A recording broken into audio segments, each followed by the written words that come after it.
Thank you, Ms. Stevens. Mr. Banks, you're recognized for 5 minutes. President Shafik, I understand you're very proud of the Columbia University School of Social Work, right? Yeah, it's the oldest social work school in the country. Yeah. So can you define for us the word Ashka normativity? I am not familiar with that term. I believe it appeared in a student glossary that was prepared by a group of students. It appears in the orientation guidebook that's given to all of the students at the School of Social Work, but you can't define it for us? No, I'm saying, I'm not. You seem to be familiar. I don't use that term. I don't know that term. I believe that glossary was prepared by students for other students. I don't think it's a part. But it's handed out. You agree? It's handed out to all of the students who at the I mean, that's what it is. It's the orientation glossary of terms for incoming students at the School of Social Work. So I don't think it's a product of the School of Social Work. I think a group of students put this together. It's handed out to students at the School of Social Work. Let me read to you how Ashka normativity is defined by your. You don't know if it comes from students or professors of the school, but Ashka normativity is defined as a system of oppression that favors white Jewish folks, based on the assumption that all Jewish folks are Ashkenazi or from Western Europe. So do you have a response to that definition of Ashka normativity? Is that appropriate? This is handed out to your students. By other students. It is not a product of the faculty of Columbia University. It is handed out to your students. Obviously, you allow this to be handed out to your students. Is that appropriate? As I said, it is not a product of the faculty or the administration. It is something that a group of students produced. I don't agree with it. I think it's not very useful. I don't condone it. Okay, can you help me understand something else? I didn't go to an Ivy League school, admittedly. Can you explain why the word folks is spelled F-O-L-X throughout this guidebook and in other places at the School of Social Work? What does that mean? Serious question. They don't know how to spell? I mean, I'm not familiar with that spelling.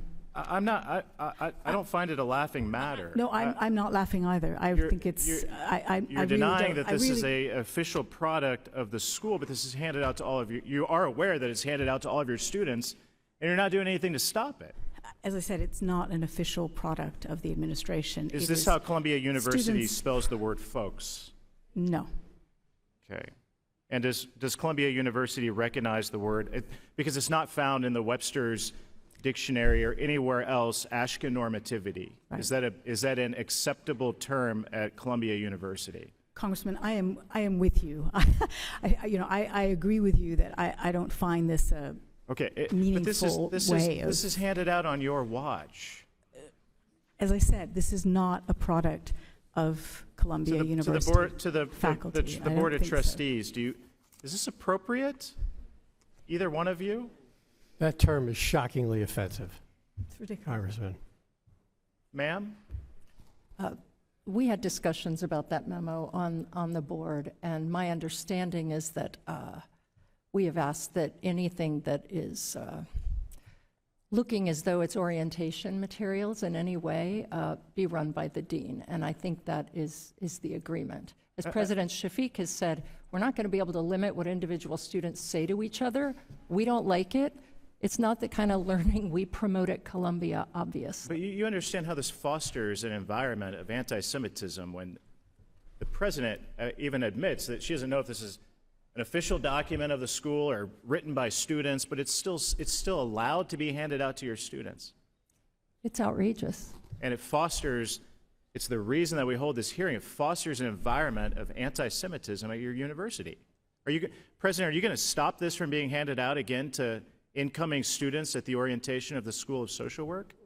We will make sure that it is not part of any orientation process that the university President, runs. Shafik, can you name a real-world example of a system of oppression that favors white Jewish folks? Can you give us an example? No. Do you believe that white Jewish folks are privileged, that they're oppressors? No. Do you believe that? No. This is what's being fed to your students. It's despicable. You haven't done anything about it. You should do something about it. I yield back. Thank you. If this is a document produced by the students, I'd be interested in knowing if Columbia is paying for this document to be produced, to be distributed.